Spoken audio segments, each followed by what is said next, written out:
Bonjour, aujourd'hui je vais vous présenter une recette qui me vient du Maroc. J'ai appris à la faire là-bas. Elle s'appelle la madroussa de poulet. Alors, c'est une recette qui est à base de galettes, que je vous mettrai la vidéo en parallèle.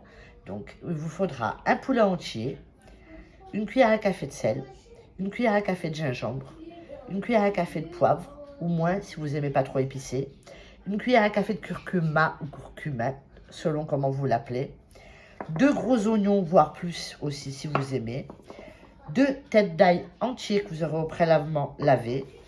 Il vous faudra aussi du safran colorant. Et si vous avez des pistils de safran, c'est mieux.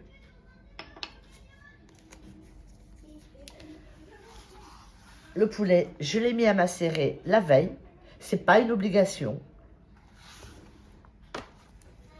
Alors voilà, vous mettez votre cocotte sur le feu doux avec un petit peu d'huile d'olive que j'ai oublié de vous dire tout à l'heure dans les ingrédients.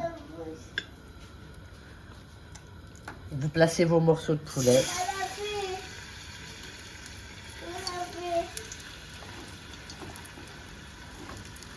Alors moi je l'ai coupé en 4. J'en ai un petit peu plus parce que j'ai prévu une autre recette après avec le reste. C'est la même marinade. Donc voilà. Donc, vous laissez mijoter un petit peu pour que le poulet soit doré. Moi j'ai retiré la peau pour qu'il y ait moins de gras.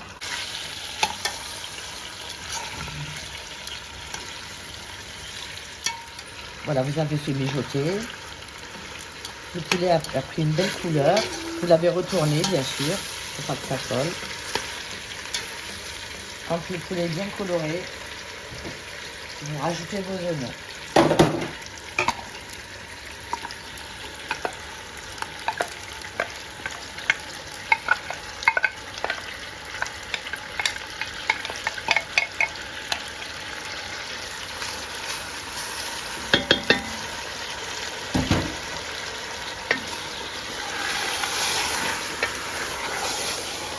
Vous essayez de mélanger un petit peu le tout pour que les oignons aussi soient colorés.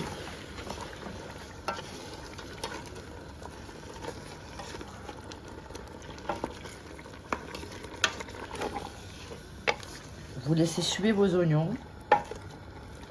Ils ont pris aussi une belle couleur jaune avec le safran qu'il y avait déjà dans le poulet mariné.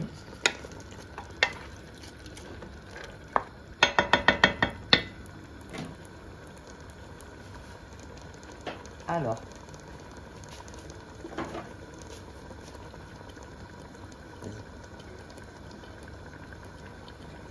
à ce moment-là, vous rajouterez un petit peu de sel si vous l'avez fait mariner au préalable. Si vous ne l'avez pas fait mariner, c'est une cuillère entière. Pareil pour le gingembre. Moi, comme il est mariné, je ne mets pas la cuillère entière.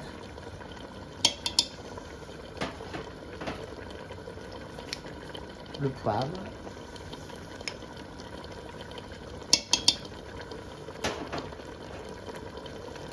Le curcuma.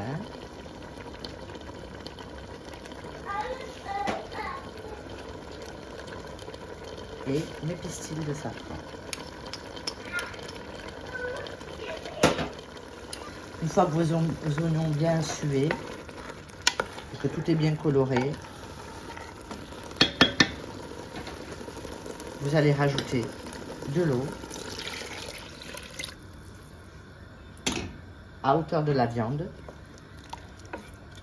et vous laissez encore mijoter. Alors, une fois que vous voyez que ça commence à être porté à ébullition, vous mettez vos têtes d'ail à l'intérieur entières avec la peau. Elles vont cuire comme ça et dégager toute la saveur. 1, 2, 3, 4, 5. Une fois que ça a mijoté, vous rajoutez de l'eau, suffisamment pour qu'il y ait beaucoup de jus, parce qu'après, la galette, elle sera incorporée à la recette.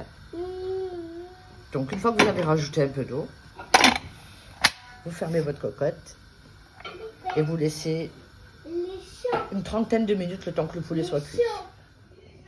Voilà, au bout d'une demi-heure, tout est cuit. L'ail est bien cuit, il a rendu son jus. La viande, j'ai piqué, tout est parfait. Donc maintenant, je vais le sortir du feu pour pouvoir retirer le poulet de l'intérieur de la gamelle de la sauce. Je laisse les gousses d'ail et je vais rajouter ma galette que j'ai émiettée au préalable. Alors voilà, on a retiré le poulet de la sauce. On retire aussi les gousses d'ail entières qu'on réserve dans le plat avec le poulet. La galette émiettée, vous la rajoutez dedans comme des pâtes, vous durez.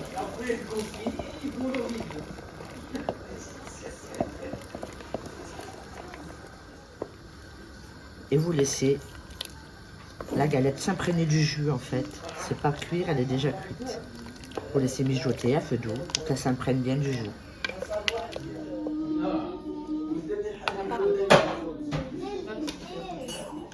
Voilà, alors on a disposé la galette avec la sauce, puis la viande.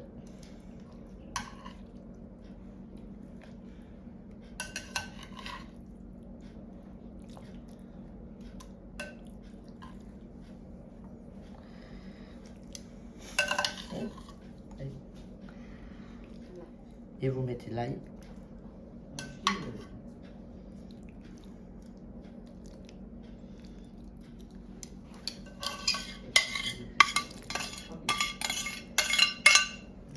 Et voilà, bon appétit.